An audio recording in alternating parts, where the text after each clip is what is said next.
You're listening to the Human Story Podcast, conversations on the all-encompassing human experience. This is brought to you by Yoked Media.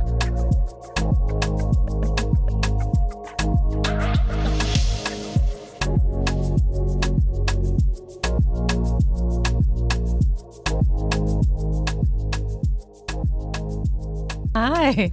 It's been a moment. It has. It's good to be back. Welcome back, everybody. I'm so happy to be human and to remember my humanity in this moment as we come back to chatting to you again. Yeah. It feels like we've had a pretty much whole podcast before actually going live on air, yeah? As usual. As usual. Shaamiela always have a good catch up because we were just saying before this going live that May has been Maying. Yes. It's been a rough ride. It has been a bit of a rough ride. So really glad to be back. And for those of you obviously who reside in the Western Cape, you'd have known what happened last month with the storms and stuff. And like we were speaking about it, Shaamiela and myself, just in terms of, kind of things that have happening in the world recently and stuff. The stark realization that some changes are taking place. But having said that, we're glad to be back. We are, absolutely. We were texting, I think, earlier this week and just saying like we really miss this space. Sometimes, you don't always have the creative outlets. The demands of life really are pressing. And I've told Shaamiela all that's been happening. Yes. Between swine flu, hand, foot and mouth. Wow. I never actually knew hand, foot and mouth was a human disease before I actually found out my children actually were diagnosed. Okay. I assumed it was an animal thing. Look, I do sometimes think my boys are animals. But that's a whole other discussion. I think it sounds like you're talking about the reptilian brain, which we all have to have access to. Yeah. But it's been a pretty good time, and like I said, it's so great to be back in studio again, and kind of catching up before this. And today's topic is an interesting one, probably something that we've both endured in our lifetime, maybe popping up now for various reasons. Whether it might be more topical or in discussions, and we'll kind of run it by each other and say, Link, Shami, what do you think about this topic? But I do think it's a relevant topic in the age we live in, Shaamiela. So without further ado, I think the topic that we're speaking about today, and I'm pretty sure that you can relate to this, is loneliness, a big one.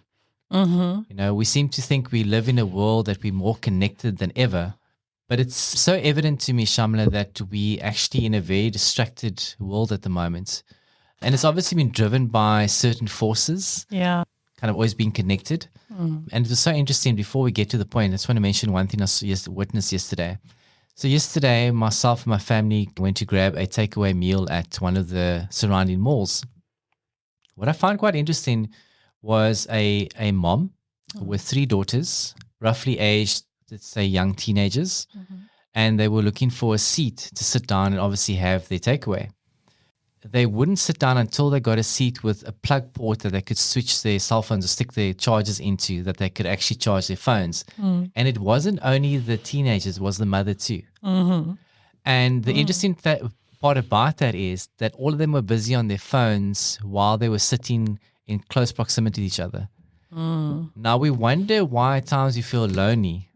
Isn't that a stark reminder to say within your own environment of your family and your friends, you can feel lonely at times? Wow, that's quite a picture. Yeah.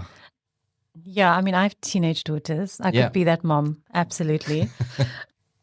But if we're eating, whether we're in public or in our home, we're not allowed to have access to our phones. That's obviously a rule instated by me as the parent, but also not only because it's about parameters with my children, but because that is a connection time. Sure. For us around meals, there's lots of conversation. I have 2 teenage daughters who have lots to talk about. I'm sure. They're very chatty.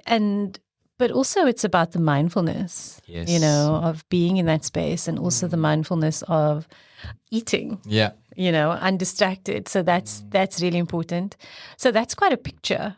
And I think when you say that and you start out talking about that, I guess that almost seems to be the picture of the era that we're in. Of course. Yeah. I think I painted that picture purely because I knew we're doing this podcast today on the topic. Yes. So it was an observation I had while sitting there.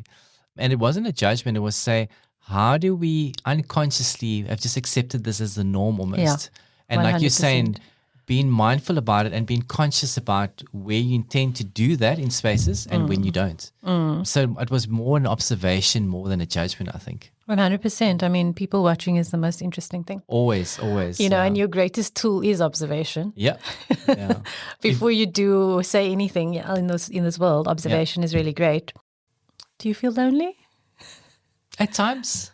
Yeah. I have in my life, my period of life. I don't think there's any human being in the human existence that hasn't felt lonely or will feel lonely in their lifetime. Yeah. And some of us, it's a very unique experience for every individual. So even though there's a shared loneliness, it could hit anyone differently. And you would speak about it later, Shaamiela, in terms of temperament, personality, and those type of things. But I do think it's something that the human experience can't escape. 100%. It's kind of like written into the script, or I think the experience of being human and walking this earth. I suppose of course, this, topic immediately makes one go to your own experience. And so, it's definitely an experience I relate to as well as a human being. As you said, we all have these experiences. Yeah. I must say, though, that it's not been the most pervasive experience for me. I've definitely had bouts of it. Yeah. And then also, it's almost quite specific for me. Got you. The times I felt loneliness, and then also what the circumstances were. Yeah. A lot of it for me has been around my spiritual journey. Got you. And then maybe also, from an emotional perspective, which I think they almost, intertwine. Got you. It's quite a thing to sit with and think about and to accept at the same time that this is an experience that every human being will have. Yeah. But also, again, the degree to which you feel loneliness is the thing we also want to talk about, right? Yeah. So much so that one of the most important things we must mention is that loneliness was declared an epidemic by the World Health Organization. 100%. And I think the reason why that's come about is pretty much how we've kind of shaped the intro today. If you see what's happening in society today. But I think what has not been that obvious is the impact of it, what it has psychologically, physically on people.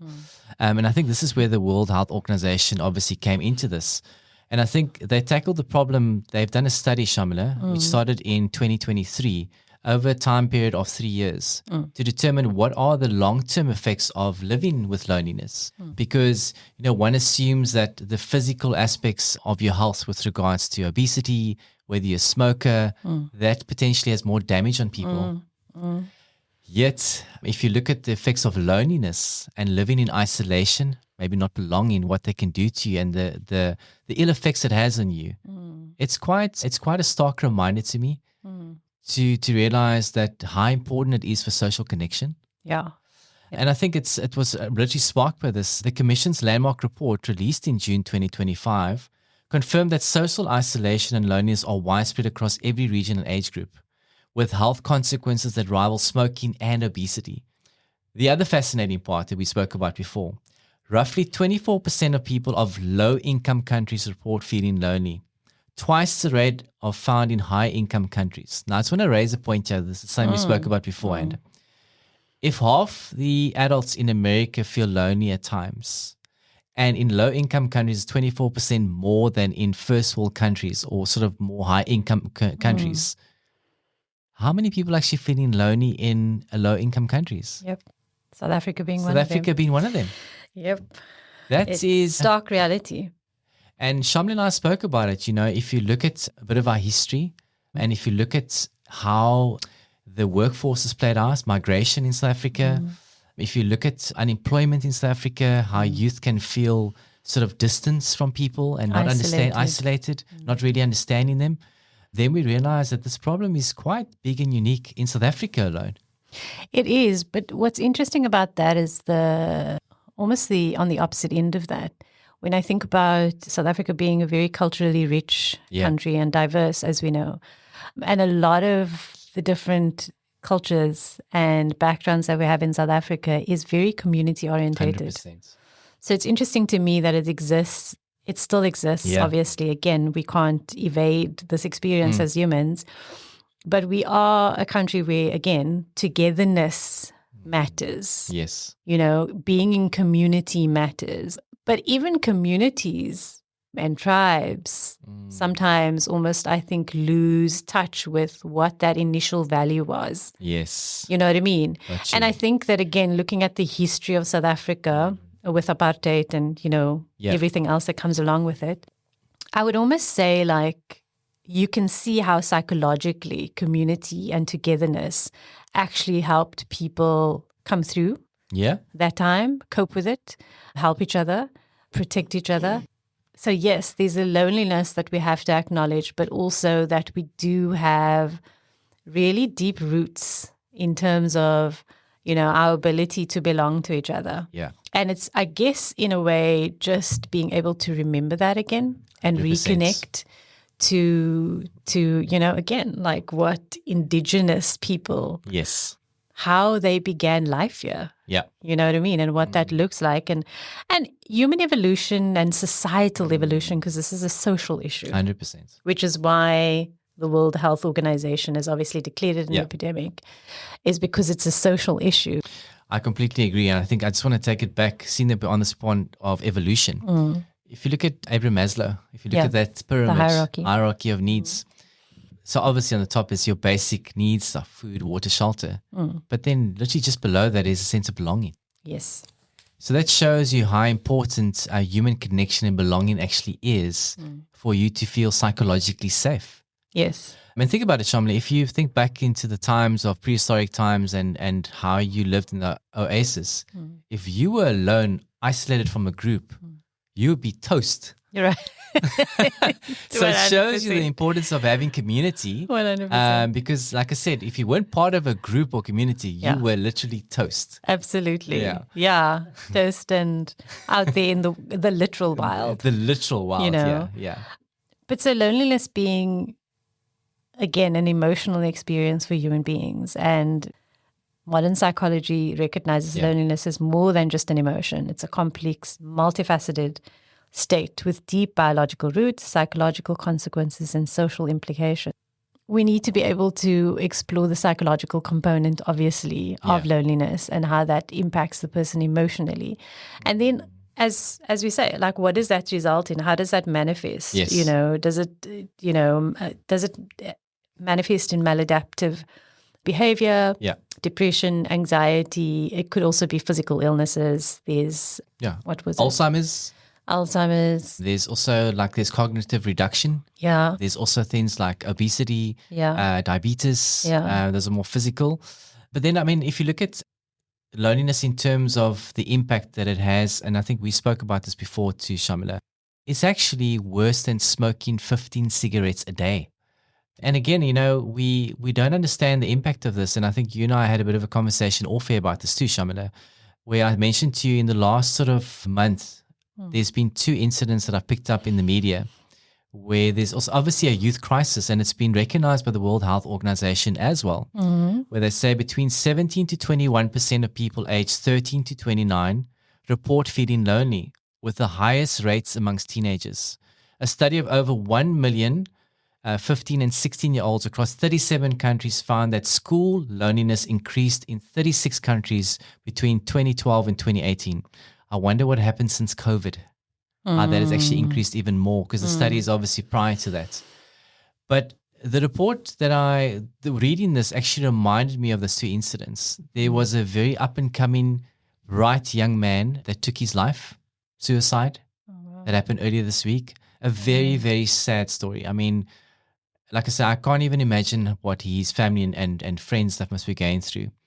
Then there was a story in the Western Cape as well, in Cape Town, probably about just more than a month ago, it could be slightly longer. A very well-known celebrity. She's a TV presenter in the Afrikaans community. Son was in grade 6, took his own life. No signs they could pick up anything, appeared to have everything together. But there's obviously a sense of people not getting me. So you wonder, on the outside, we show this of like this performative thing. I'm doing what I need to do, where there's demands sometimes of what that may be from schooling or expectations. But then there's this disconnect of what I truly want people to see me, or see me for who I am. And that to me was really sad when I thought about that, because what kind of society are we creating these days where we're supposedly more connected socially on social media, whatever those apps may be, but yet we are more disconnected to actually go to a human being, a friend in close proximity, and say to them, hey man, like, I may be struggling with this. Like, are these the things that you struggle with? Having a friend sitting across you and saying something is very different than going to someone's DMs and trying to tell them something. Correct. It's very different, that human ability and that energy. So yeah, Shaamiela, that I find quite interesting. And the only reason I mentioned that is because it was obviously flagged as well in this World Health Organization reports. Yeah, and absolutely. I mean, one of the things then clearly how, is the manifestation of suicide, and that's a very real, really, really, deep issue in society. And that all of these things play a role in, getting a person to that place. But it's making me really reflective on responsibility that belongs to society. Right. And then also, like, what is the internal mechanisms that every individual sits with? And what we need to acknowledge about that is that, that's rooted in what your temperament is, your personality type, how you organize yourself around stuff like self-esteem. Yeah. And then also your attachment.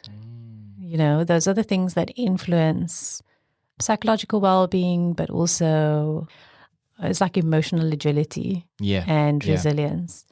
Those are the things that influence, whether or not loneliness becomes a deep spiral that you can't come out of, and that becomes like a deep depression, or even like something like as strong as apathy, Great point.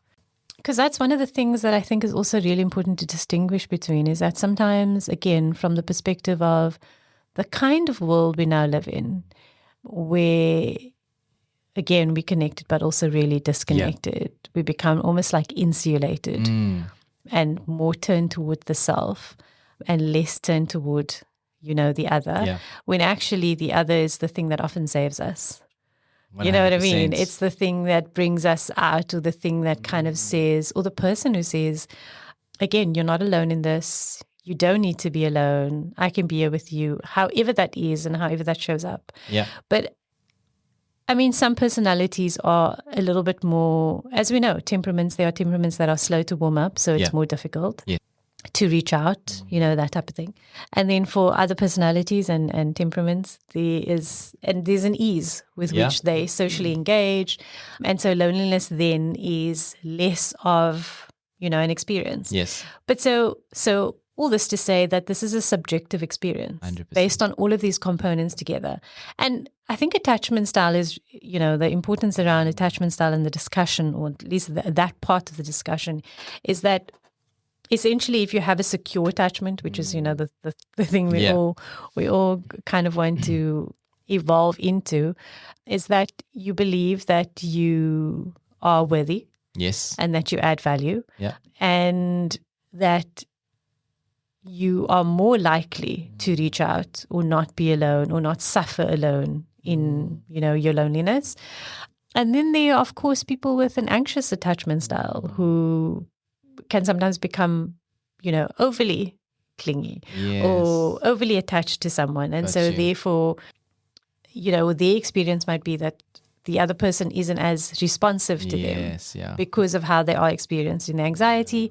And then, of course, the last one to mention is there's more than this, but avoidant attachment, being that people who are more avoidantly attached are less likely to go towards social connection or any kind of connection, right?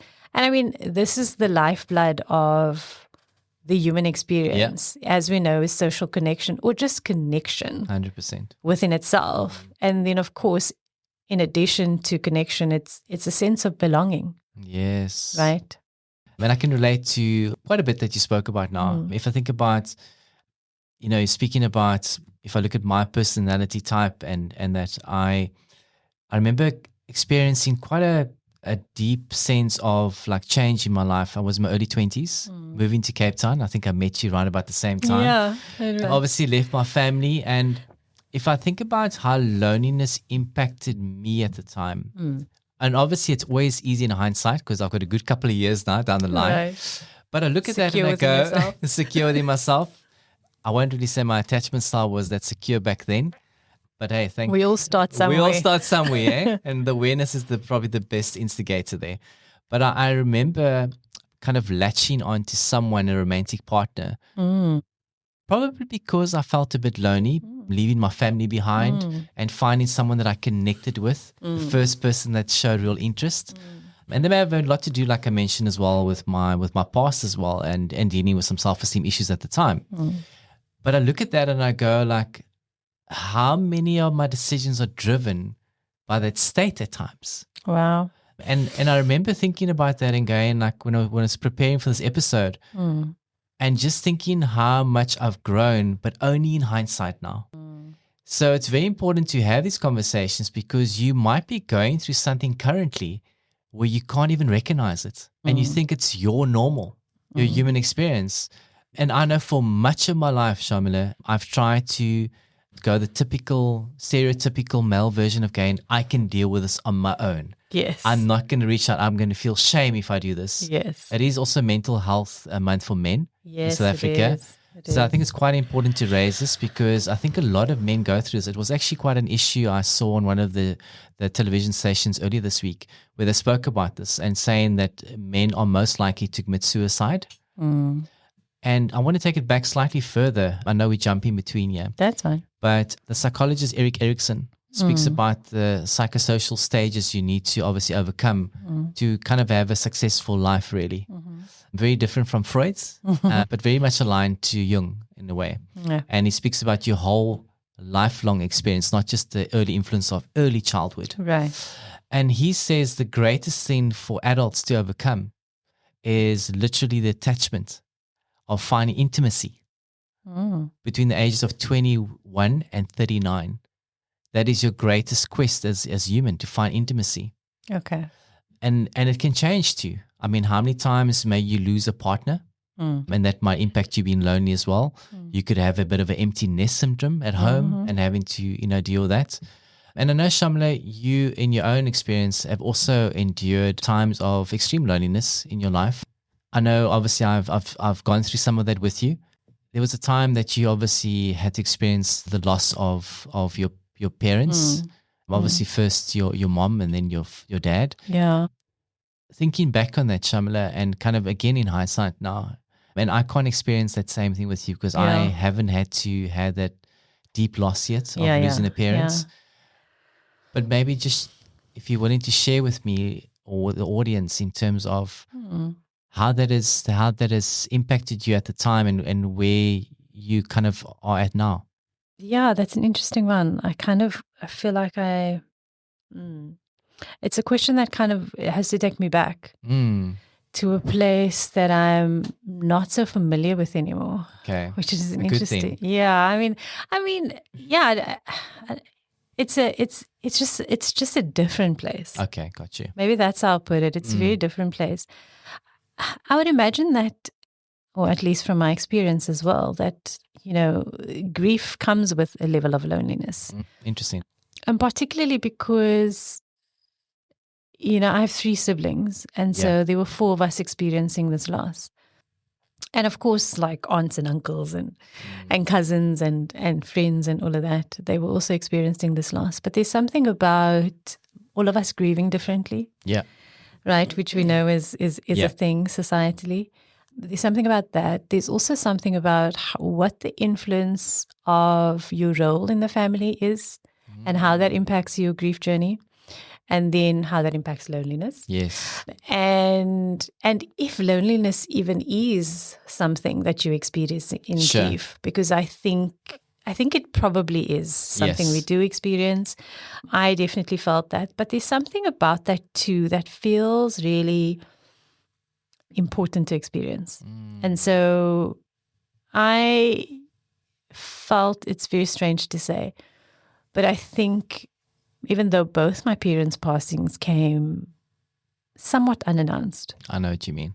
They were diagnosed with both of them died of an illness, and they were diagnosed, and I think in both cases, within about 2.5 weeks, they passed. Wow. Yeah. So this is happening. Yeah. With my mom's case, we knew the prognosis was that it was terminal. Yeah. With my dad's, there was could this be something he could come back from? Yes. Of course, he was not meant to come back from that. Yeah. And so when I think about my experience of the loneliness, I think a lot about, it's more the role that I played in my family. Okay. And kind of what I believed, what I had to hold up and kind of like roll with in that time where there isn't any time to really deeply connect to what's going on for you in the active parts of caring for them, and then their passing, and then the funeral and all of that. And then also what I assumed was my responsibility. So it's like, it's both. But then I think the loneliness around grief really, as we know, and I've said many times, really only starts to settle in like a couple of weeks after that. Because what happens is people start sort of slowly sort of thinning out. Yes, I got you. You know what I mean? In the beginning, you know this. There's lots of support. There's lots of like and none of this I'm saying with any kind of like, resentment. I'm saying this is just naturally how we grieve as a community. Got you. Some parts of that is not good for us, and other parts is really good for us. And I think in a way we almost have to we need to workshop how to do this with each other. That's how I think about it. And so, my loneliness came from probably feeling quite maybe alone in my feelings and carrying a lot of responsibility in addition to the grief. Got you. And not feeling that I could count on the people closest to me necessarily. But there were also people that were definitely there. Yeah. So I have the experience of both. Like over time, what that's done, also now how I understand grief, and the loneliness of that. The point I'm trying to also bring across is that there is a loneliness that we must bear. Yes. Important. Yes. There's a loneliness that we must bear when it comes to change, when it comes to loss, when it comes to just the evolution of life. Love that. And that's, I think, the most pervasive experience for me that I've been able to connect to around my own loneliness is that I must feel this. I must sense this in my body. I must allow this to change me. Got you. And I think that what the grief around my parents and the loss around that, and then where I was in relation to my family, society, work, my children, and my previous relationships, it's all influenced, how I see that now. And then, and now I guess how I metabolize loneliness. I think also just to say that we'll talk about a little bit about the difference between loneliness, being alone, and then, of course, solitude. Sure. I spend a lot of time in solitude if I can. And so that's really helpful, and it's very nurturing and very nourishing for me. But there are obviously times where, there's no choice in this. You've got to walk this path. And so, there's a quote related to what I'm talking about by Hafiz, which I really love. Sure. And it really makes me think about, the question you asked me that really just took me back to a different place and different time. And that's what it feels like. It feels like because of the evolution of this experience for me, it just feels like such a different time in my life. Get it. Where I've grown from. But his quote is, "Don't surrender your loneliness so quickly. Let it cut more deep. Let it ferment and season you as few human or even divine ingredients can." Wow. I mean, I love Hafiz, super deep. Sure. But there's something about that quote that really encapsulates a lot of the experience I've had with loneliness again, I want to put this in the context of saying that I deal with solitude and aloneness and loneliness in a way that I am able to turn toward it. Got you. It's not difficult for me. I do think that's because of how I've processed everything that's happened in my life, in addition to the fact that I have a temperament that does believe she has value. Yes. You know, like, and I have an esteem that does believe I have value and I have things to add to this world. And so I think my experience of that is very different. Got you. But I know that loneliness for some and for others can be very painful. In fact, from a biological perspective, extreme periods of loneliness actually activates the pain center in the brain. Yes, 100%. So it's deeply painful. And also, I think there's a social apathy that also develops with people where they become completely switched off to reaching out.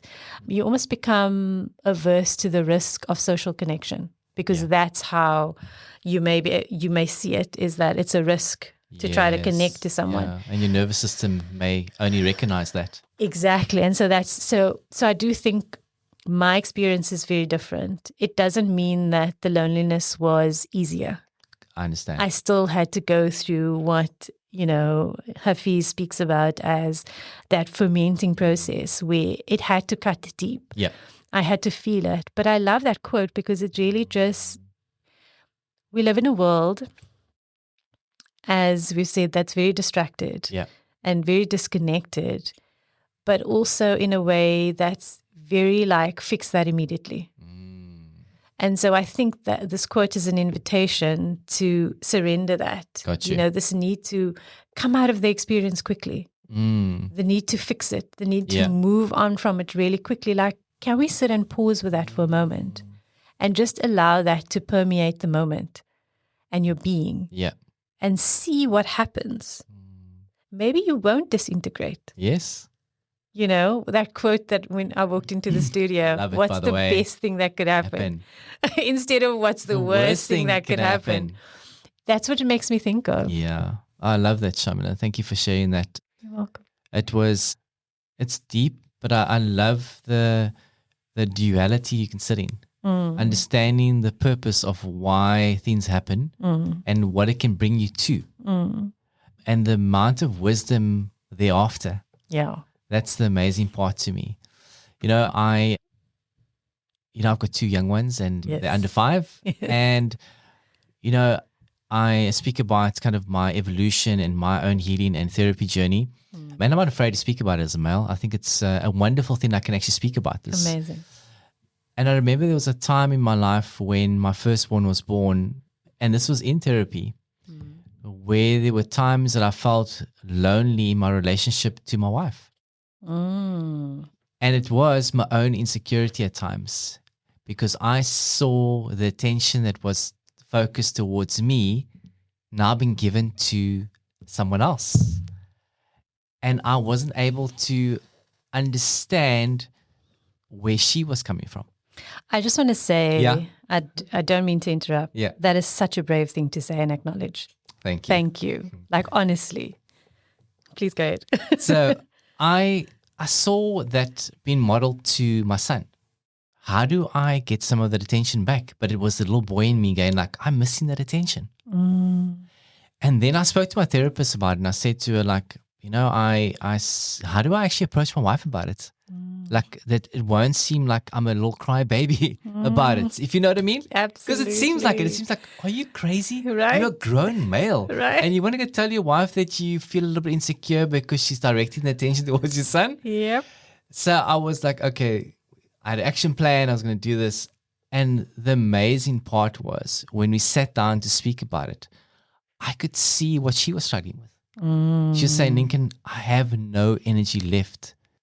But this is the amazing part when you actually lean towards connection. Yes. When you veer away from the difficulty of things, when you don't want to sit in an uncomfortableness of something for a short moment, you miss the journey ahead because you're not willing to sit in uncomfortable situations. Because from the conversation, it's taken our relationship to a deeper level where I have a deep understanding of of what is she doing and how we're doing this together as a family and what my role is. And it's seasonal. So I now understand that the love that we have hasn't changed. It's just become different. And, you know, like I now look at my boys and we have a collective love for each other and we understand the purpose of what we want to achieve for the family. That's incredible. Thank you for sharing that. Yeah. I mean, I know that's took you to a place of real remembrance. That's what it felt like you were really remembering this experience.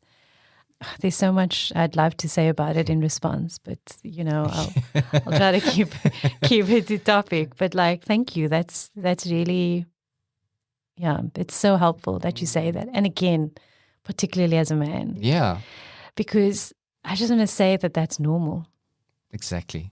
It's normal to have, and I think again, particularly for a man experiencing the birth of children, 100%, there's so much that we deal with as women. And I think, you know, you have an incredibly expressive wife who's really able to be honest with you about her experience, which I think is probably a really containing experience in the relationship, which I love. But I think that it's normal. It's normal to feel like, hey, I'm missing the attention. You're not wrong for that. Do you know what I mean? Yeah. There's nothing wrong with that. And what that really makes me think about is I have crossed over to becoming an audiobook listener. Well done. In the last week.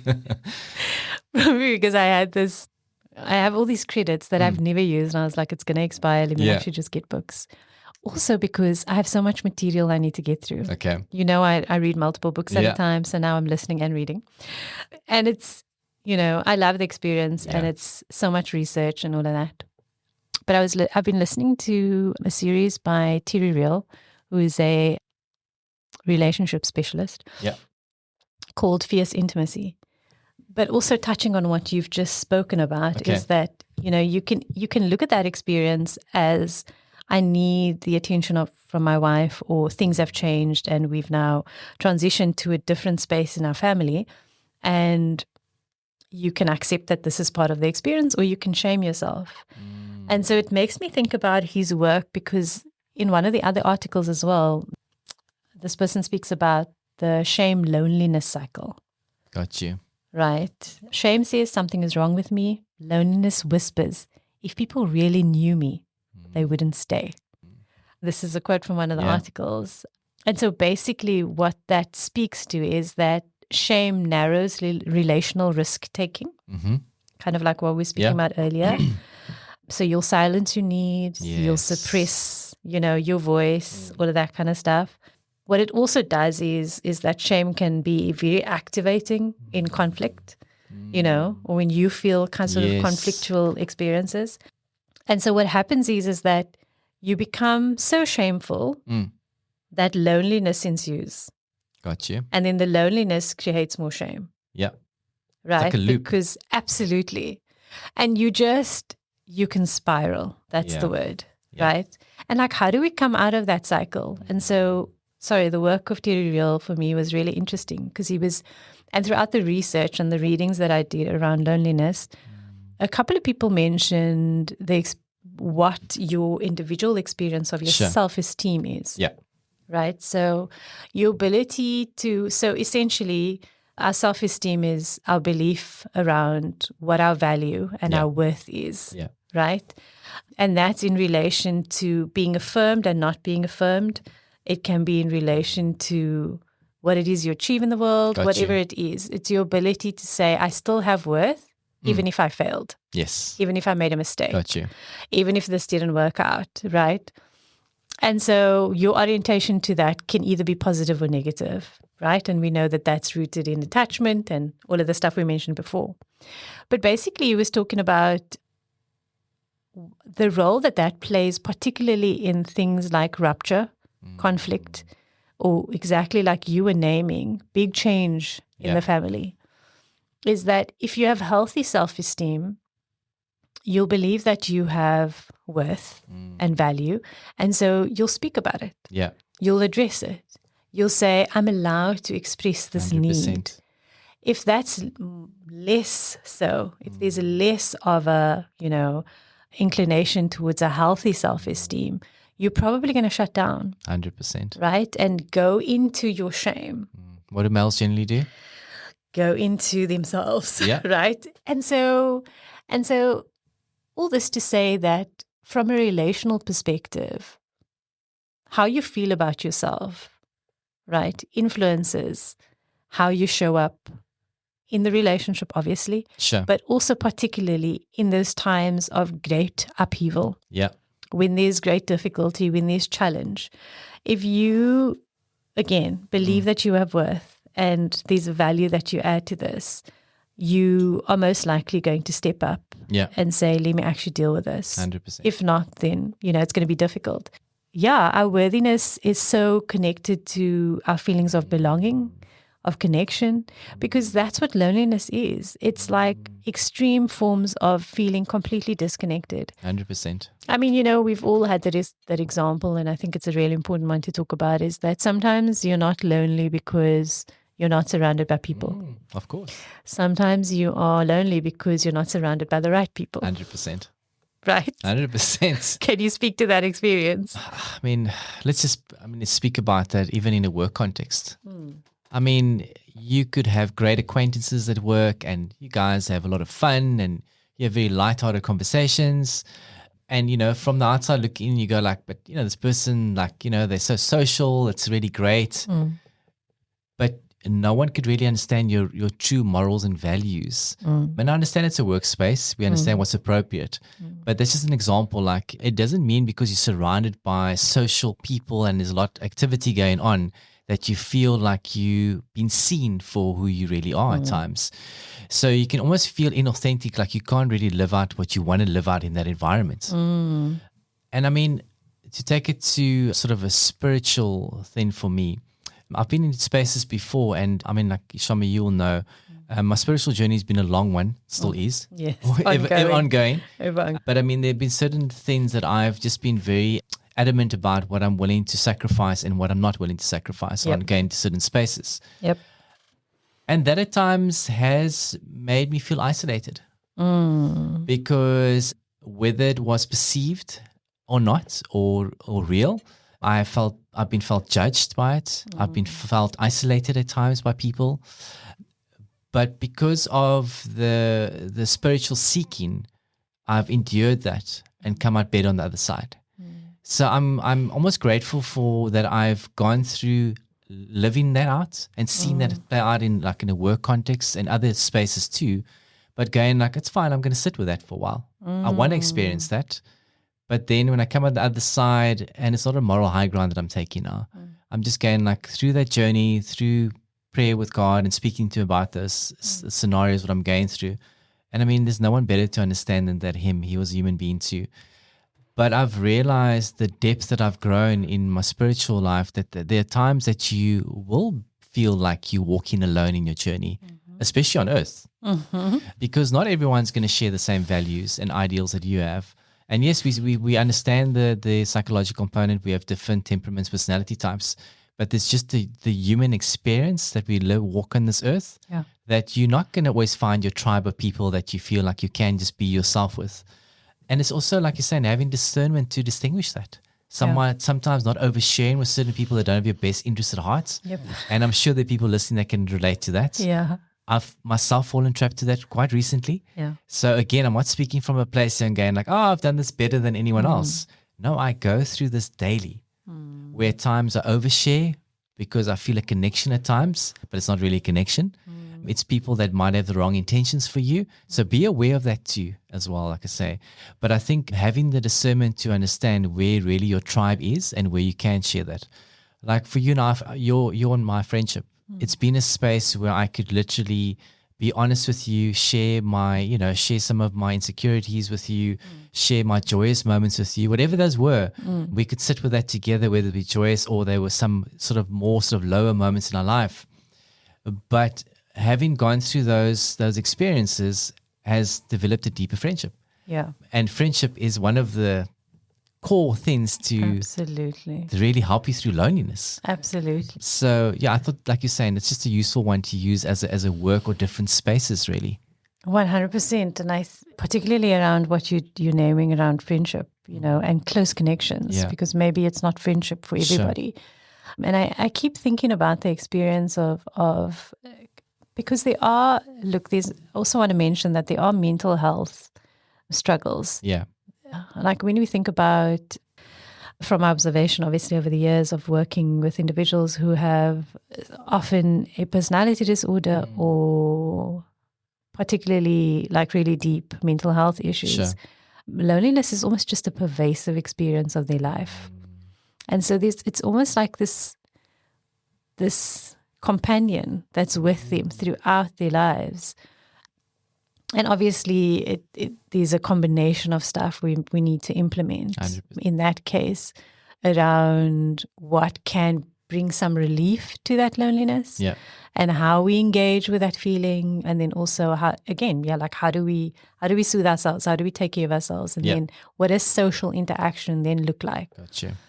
So I think friendships is, I mean, I've said many times, I'm very grateful to have friends who make life so worth it. Yeah.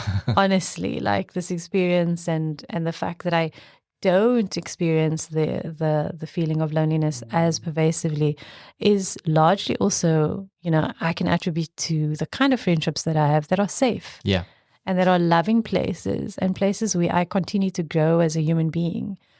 And people who lovingly hold you accountable, And so there are some of us, again, that turn toward relationship, that turn toward other, that turn toward social interaction. And then there are others who, again, based on temperament, whether you're introverted or extroverted, you turn toward yourself and inward and to quiet places. And so, people have different needs at different times in their life. So there may be times where you are more inward. And I mean, I've spoken also myself about how there are times where I couldn't turn toward community because I really needed to be more inwardly focused and take care of myself and establish a kind of safety within myself. Yeah. So it's a almost paradoxical experience because it's the thing we need the most, which is connection and belonging. Yet some of us are wired to not reach for that necessarily as a first instinct. 100%. But I want to say this is not something that it's like that forever if that's your experience. I do think it's something you can learn. I don't think, are there going to be people that's going to go, yay, social interaction. Yeah. Let me head towards it. Absolutely. No. Yeah. That's never going to be your experience in the world. Yeah. But some kind of social interaction or minimal sort of levels of it is healthy for you, right? And then there are other people who I think who have to learn from a relational perspective that they are worthy of the connection.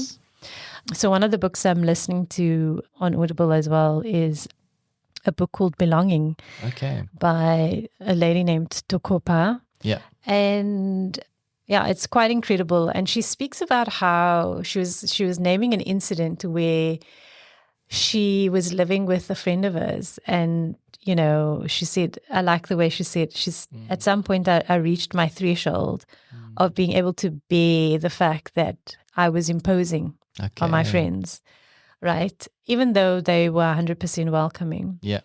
And also the interpretation of me being a burden on another person or I'm imposing on your space or that type of thing. Being sometimes a maladaptive sort of perception of the situation because that's your experience. And obviously she speaks about the history of why that developed for her and her attachment style and her family and stuff. But basically how her friend actually one day said to her, like what's happening? Like, what's going on? Why are you? Because she said she'd try to go and do the shopping, clean the house, and then like when they come home, she tries to disappear so she can, not be. I mean, I've definitely done stuff like that too. Because like, oh my gosh, I don't want to impose, even though you 100% invited me here with your open heart. Got you. And her friend actually said something really interesting to her is that you think that you're removing yourself from me and her spouse and, our communal living is doing us good, but actually you're removing my sense of belonging to you when you do that too. Yeah. Okay. So this idea that it can only be as you perceive it to be, I'm imposing. And so now you remove yourself and then I lose you too. Wow. When actually I've loved having you here. I've loved having you in my home, being able to cook and have a meal with you. And this is not going to be forever. So can we enjoy this together? So again, also rooted in that esteem of what do you believe you're worth? Yes. What do you believe, is your value that you bring? That's right. And really needing to reckon with that as an individual, as a way to address your loneliness, right? Not an antidote, but a way to address your loneliness, but also to give yourself a different lens to look through, which is, okay, maybe there are people who love having you around. Got you. I miss you. Yeah. I love our chats. I love our, the way that we laugh together. And now because of your perception and what you your belief around that, you've removed that from me. So I don't get the choice either. Wow. That's deep. That's deep. Yeah. And I relate to that so much because, one of the sort of the side effects of depression, like you were saying, that kind of bit of a loop is loneliness. Yeah. And we have a family member who has struggled with certain addictions for many years. And like you're saying now, in a way, it's almost like this person feeling the best thing for them to do was to isolate, right? But they've robbed us the experience of having meaningful relationship with them. Yes. So it's not a one-way thing; it's a mutual thing. Yep. That comes with a lot of grief as well, like you mentioned earlier, because you've realized like what is it going to take for this person to understand we're always reaching out to form a bond, a connection, to make you feel belonging or belong to a system, a family system. Yet you, because of your negative bias and your frame of mind, and we understand that some of it is diagnosed, we understand that, but there's no ability to see what the other is trying to do. Yep. And that, like you're saying, it's like it's coming to realization of that. You go like, I'm actually missing out so much. Yep. And what that does sometimes, it puts a strain on the whole family relationship because the focus is sometimes really only on that particular family member, that you feel shameful sometimes for bringing up joyful discussions with that people. So again, like you're saying, it can actually rob the whole family environment at times. Absolutely. Yeah. Yeah. And if the family is, as I often say, the little communities, that's obviously happening. If it's happening in the microcosm, it's happening in the macrocosm. 100%. How are we removing ourselves from certain spaces in society because we believe we have, little value, or we don't want to impose, or, it's just maybe you're risk averse, whatever it is. It could be, again, like, if you put up walls, obviously we encourage boundaries. Walls is a very different thing. It's often to keep things out, but it also doesn't allow anything to come in. 100%.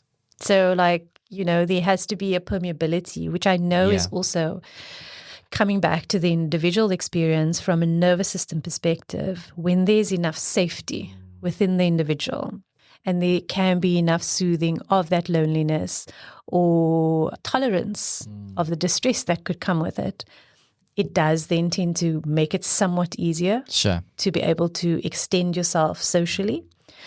And I guess some people also need to be deeply invited to that. But I do think from a relational perspective, it can be, you can see how it creates a breakdown. Yes. Right? How it can create a breakdown. And as we know, every relationship goes through rupture. There has to be rupture. Sure. But it's not about the rupture. It's about the repair. It's about 100%. The effort that you make afterwards to say, I don't want this to be us. I don't want this to be between us.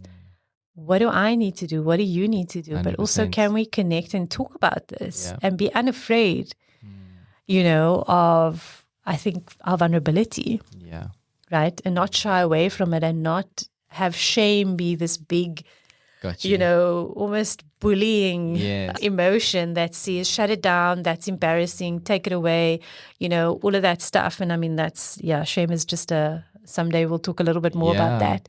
But I think, from a relational perspective, how we can lose each other, you know, when we don't take that step forward, and we get drawn deeper into our loneliness, and we go, oh, this is my lot. Yeah. I'm always going to feel this. And, you know, and again, like you say, you could be in a relationship but feel lonely. 100%. And some of those relationships, let's be very real, Yeah. we actually need to leave those spaces. Yeah. We really do, because that kind of loneliness is not sustainable. Yeah. It's not psychologically safe neither. No, it's not. And it's not, as we know, there are many relationships that do not serve you. 100%. And you have to remove yourself from that. But there are also ones where it's worth sitting in the muck with the person and saying, whoa, what a mess. Like, let's figure this out. You know, let's untangle. Let's look at what we can do differently. Yeah. No, I love that. There's so much in that, what you just said now. Something I saw, and obviously I know we both have a love for this person, Brene Brown. Yeah. And I watched the clip where she spoke about shame. But before we get to that part about sometimes just being willing to speak about things and not blindly going into stuff and like hopefully it'll just go away and you didn't see it, because most things exist and we need to notice these things and speak about it. She speaks about when you have two football teams and your quarterback, both of them have the same leg injury and both of them on sort of standings are the same skill level. But you know that if he had to get hurt, the quarterback, and he's not being defended by his front line, like which one would you pick? Okay, because it's the same. But what happens if you have the conversation in one team and you go, listen, we both have a great team like the opposition. We've got a quarterback that's great, but he's got a leg injury like the other one. But we've got a substitute on the bench. Worst case scenario, if our front line doesn't really protect the quarterback. And which one would you pick, Shaamiela? If you had to pick a team, would you pick the one with the backup that's been had the conversation in that team to go like, we realize where we might have a weakness even though we're strong? Or would you take the one that didn't really have sight of it? No, I choose the consciousness one. Okay. Right? The choice where there's consciousness. Now, isn't that a thing what we do in relationships at times too? How do we do that? I mean, isn't it times where we're so aware of situations that might not be serving us? Yeah. But we're not willing to have those hard conversations. Yeah. And actually, just by prompting that conversation, the outcome is not necessarily as bad as you perceive it to be. Exactly. Right? But it's about initiating, having the courage to initiate conversations. And especially for male, I understand that being vulnerable is hard. You know, I've had conversations during the COVID pandemic with friends of mine, very close friend of mine, that said, Link, I'm at the end of I'm not sure if I want to carry on with life anymore. You know, I've got a family, I've got a young son to support, but financially I feel stretched. You know what I do? And just the mere connection of literally 5 minutes of listening to him, not really saying anything in response, but it's the fact that we had a sense that we knew it's a safe space as friends, and he could share his deepest, most vulnerable moments with someone else, another human that could understand where he was coming from. That moment just changed how he perceived the situation. Wow. Now, how many times can we offer that out to other people, extend that? But unless you're willing to lean forward, and sometimes, like you're saying, having difficult conversations, getting through what might seem as a stumbling block. But at times, we might be our own worst enemy without even knowing it, consciously being aware of it. I think we often are. Yeah. And our outdated beliefs, you know what I mean? True. That's rooted in an experience we had, exactly as you say, as a little kid. Yeah. You know, and the reality of the work it takes to be able to acknowledge that feeling. In fact, I was discussing it with a client this week. And she was talking about but it's so real in the moment. Like I'm so triggered and it feels so deeply overwhelming. And I said, absolutely, because you know what that feels like. Yeah. So we want to honor that feeling, but we also need to root you in reality. 100%. Which is you're not that 8-year-old kid anymore. Yeah.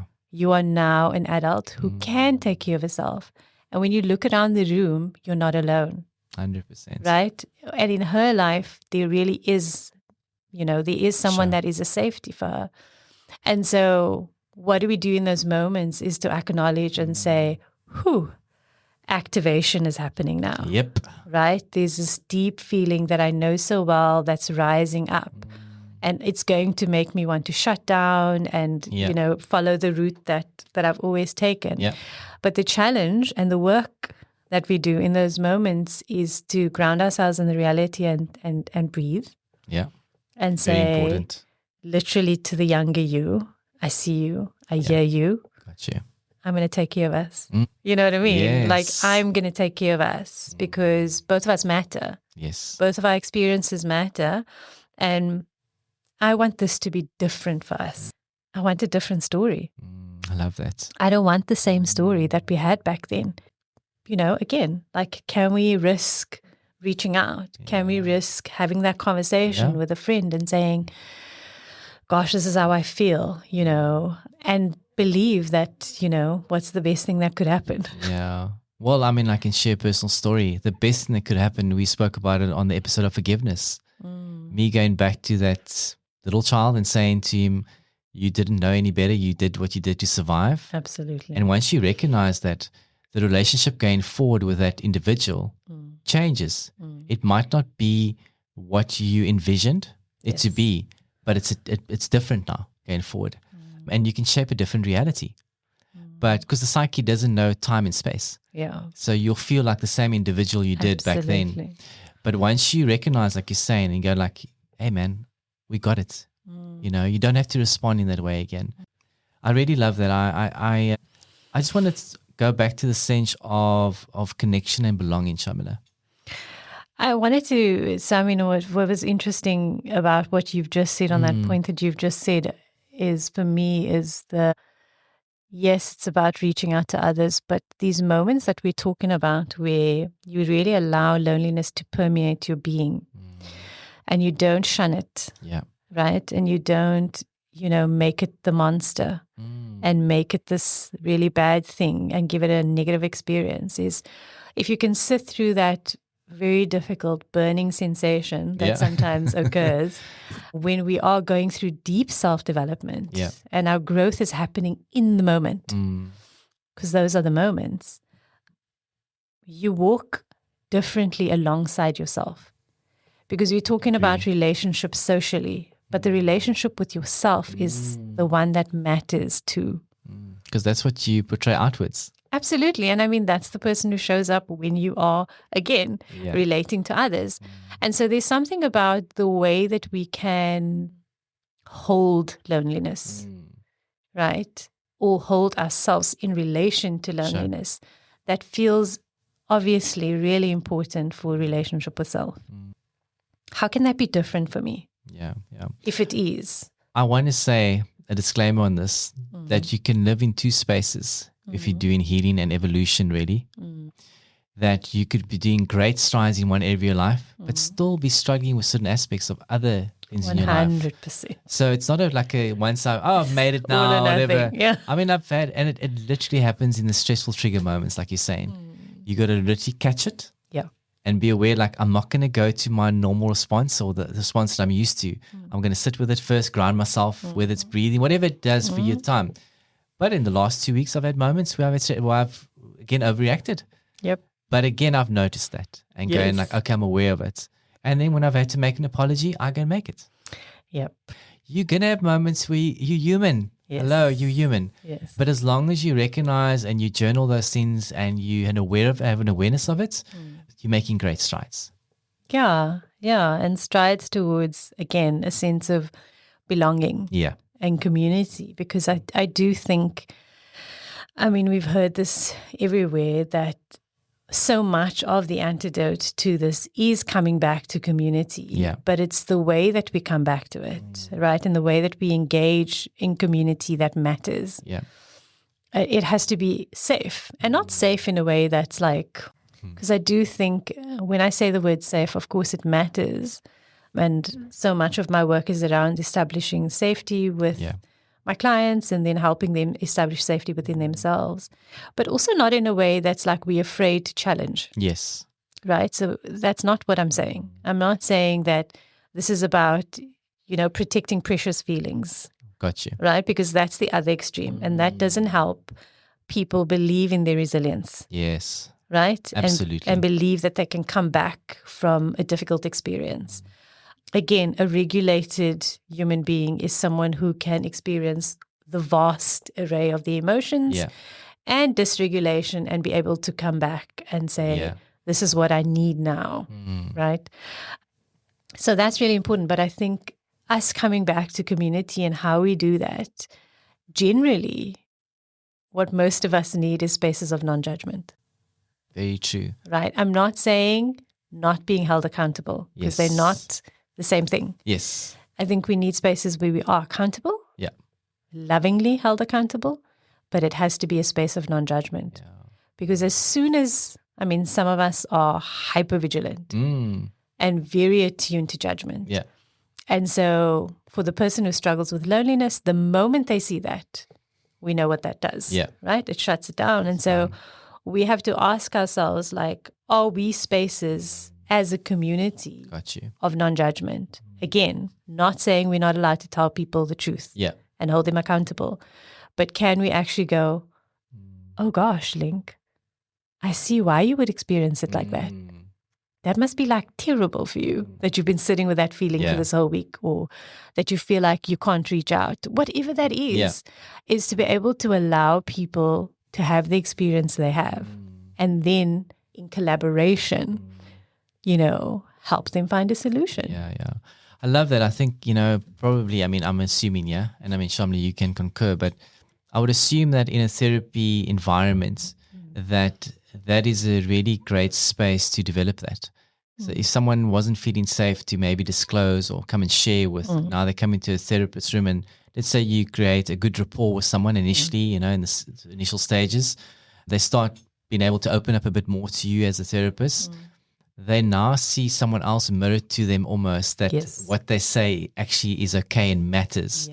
They can now take that feeling of feeling they matter and now take that in different spaces outside of that therapy room. Absolutely. Which is why we say healing often happens in relationship. Right? Because if I can mirror that back to you and you 100% internalize that and you can carry that out, it changes everything, doesn't it? Yeah, of course it does. For some people, it's even having therapy sessions on the lounge seat with their dog. Yeah. There have been times in my life where, particularly whether it was been busy or maybe I won't really refer to loneliness, but it can probably relate to that. Some people only have a pet as a partner and in their home environments because of life stage. Yes. I found many times I'd sit with my golden retriever at late at night and I talk to him, he just stare at me. But you could almost see like he's sitting there going, okay, I understand you, like nodding his head, Yeah, no, dogs but are the energy, very smart. But I think it's a valid point. And like you're saying, therapy doesn't only need to happen in a therapy space environment in a room. No.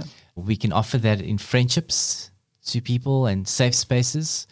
So there are ways where, if you're feeling at times that you're not being seen or understood, that you hopefully have one individual in your life that you could open up and share with. And I think, again, there's no particular way that has to look. And that's really important because as much as we at times villainize digital communication and the distraction that the digital world creates, I have a friend in Nigeria who we met and connected on Twitter many years ago. And we've always stayed in touch. And we have these really like deep conversations and we share music with each other often. And he was one of the people who has said to me, because of circumstances and all of that, this has really been such an awesome space. Wow. The digital world has been a space where he's found his tribe. Obviously he's of my tribe, which is why we've stayed friends. But so as much as we villainize it, it definitely has been a great connector, right? But we saying essentially, and I think this is what all the research shows as well. And as we know, there's so much of that out there now, which is that cannot be the only space of connection for you.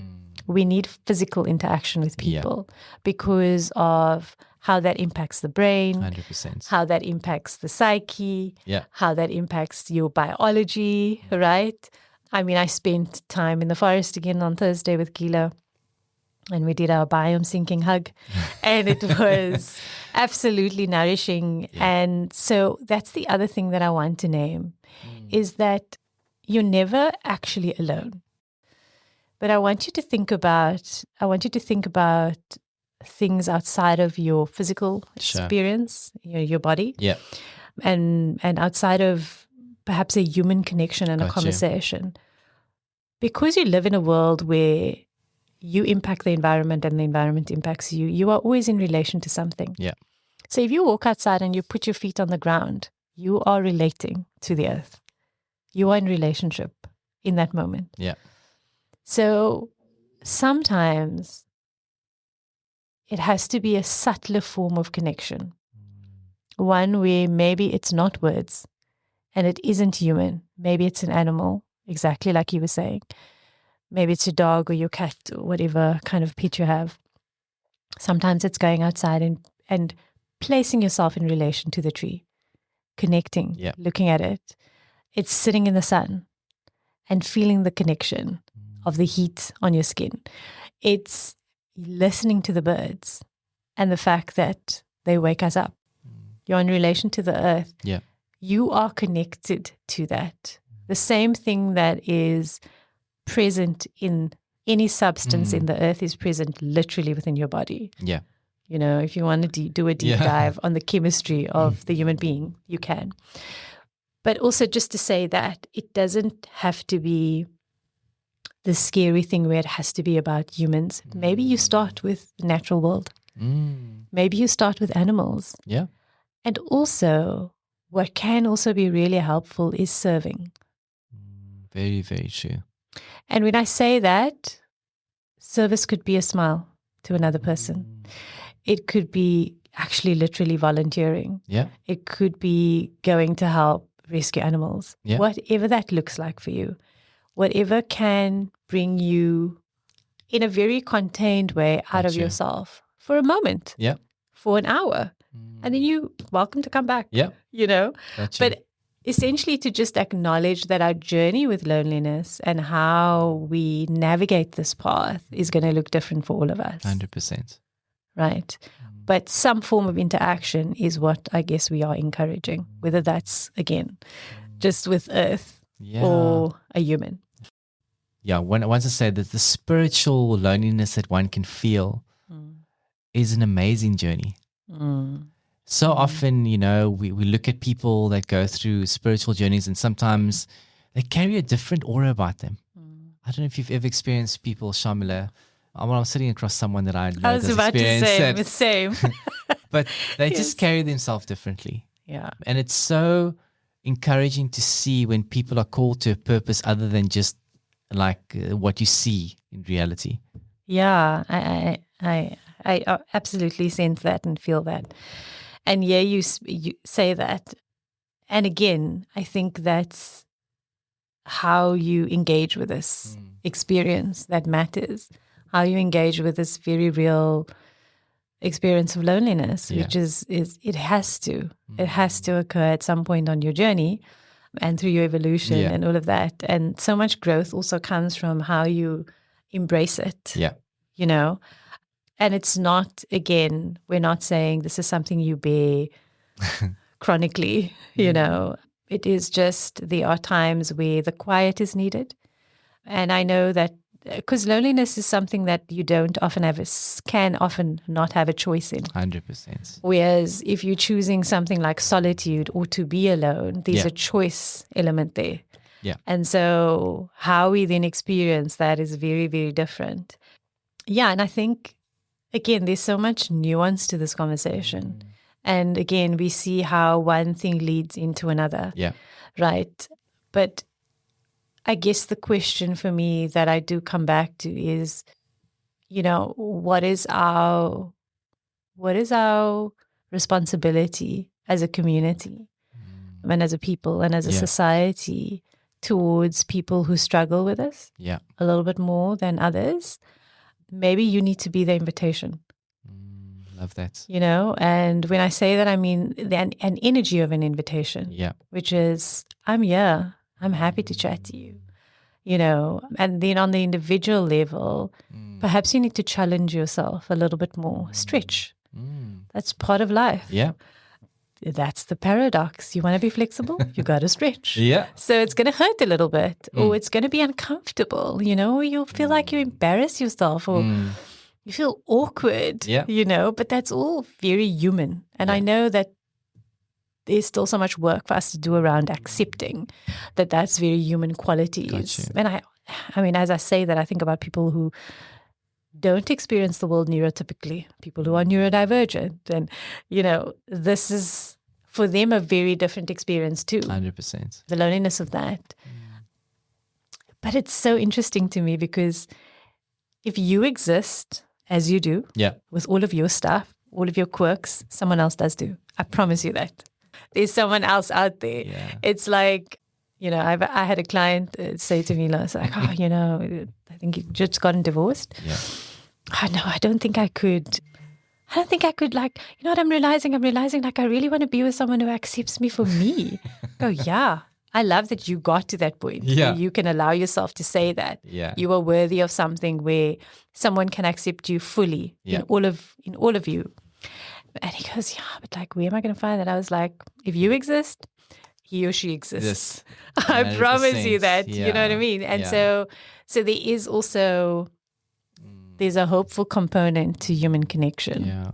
I love that. I think it just reflects, Shaamiela, when you're saying when we live kind of individually and thinking that no other experiences the human experience, then we tend to shape a narrative and we live it out in a way. Yep. So I think when you realize that the universal experience, these array of emotions are experienced by all of us. Yes. And I think, you know, the wonderful thing, I always take it back to the whole spiritual part. You know, Jesus walked this earth as a human, so he completely understands the human experience too that we've had, all of us. And all the emotions that we're feeling, he's experienced every single one of them, you know, in his 33 years that he was walking this earth. But I think the most amazing part is that he experienced deep loneliness in his journey on earth. You know, he walked through the desert, 40 days, being tempted before his real calling of ministry. He was tempted by Satan. Can you imagine that? Completely in isolation, being tempted. And then the ultimate one in the Garden of Gethsemane, where he was sacrificed. You know, there's a part where he said, Lord, why do you forsake me? He even asked the Father.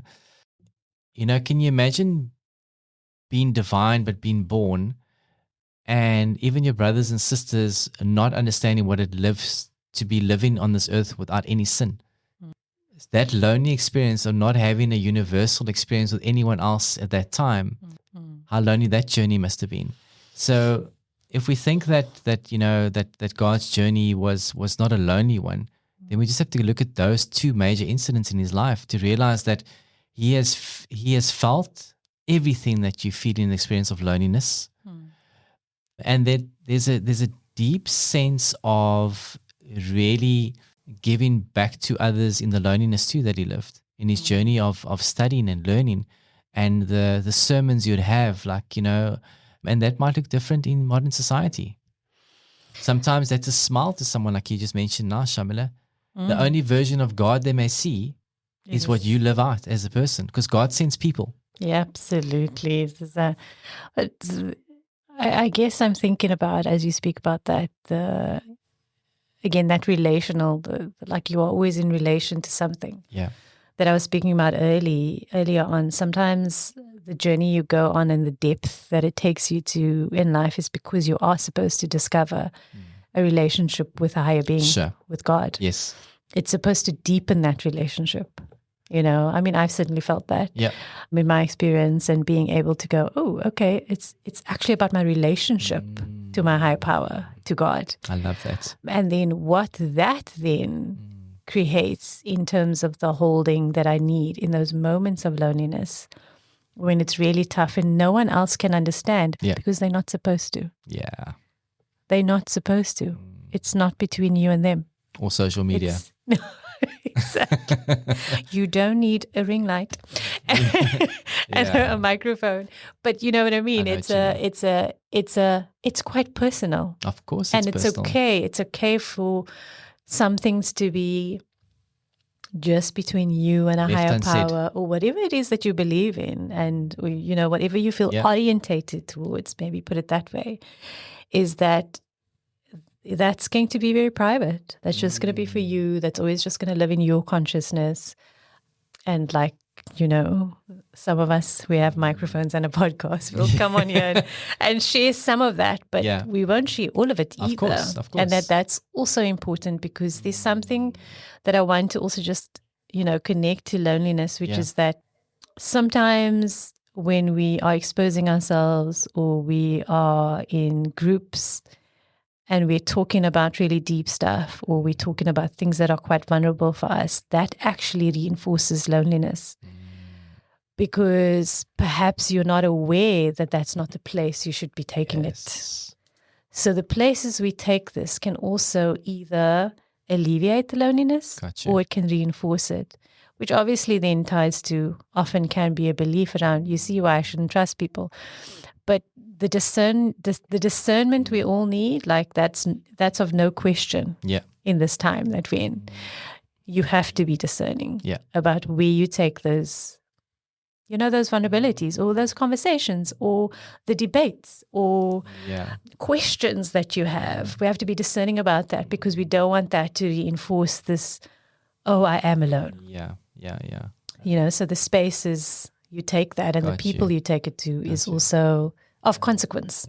I mean, that's such a useful analogy, Shaamiela, because I found with kind of the journey of evolution and healing, whatever you want to call it, and your self-work or your self-healing, I found that people that I used to be able to communicate and have a level of friendship with, I don't find the same meaning anymore. Because whether it's been that they have changed, or more specifically that I've changed in my values, in what I feel I want to either be privy to or party of in conversations, no longer interests me. And that in some ways has isolated me, but for the better. Right. For the better. That's the important part.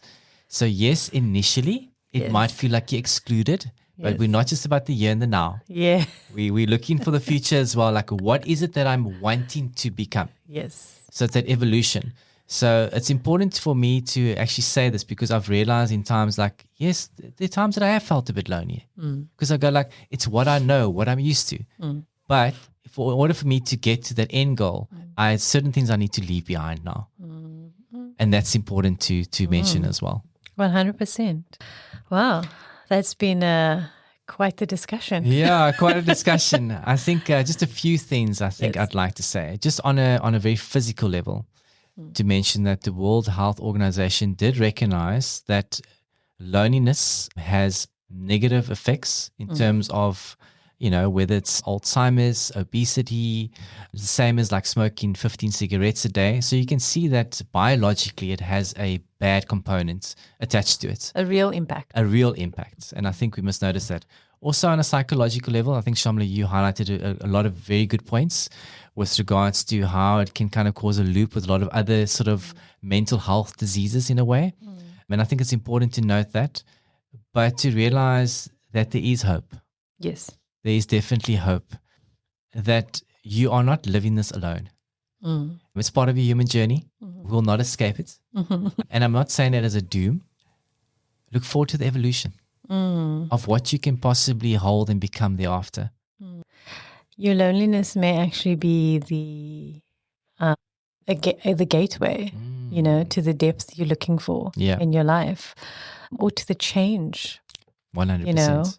Again, how you encounter that matters. How you decide to relate to this experience of loneliness. And again, we're not the people who's going to sit here, do these 5 things and you'll feel that's not what we're talking about. You can Google that, But I think, again, just to remind everybody that how we engage with this differs from person to person. And so maybe next time someone says, I feel quite lonely, just be willing to understand their version of it. Yes. Or just say like, so what do you mean by lonely? I love what you said earlier, Sham, but non-judgmental. Yeah. Create a safe space for your tribe or people that they can actually really just sort of vocalize whatever they're feeling. Yeah, absolutely.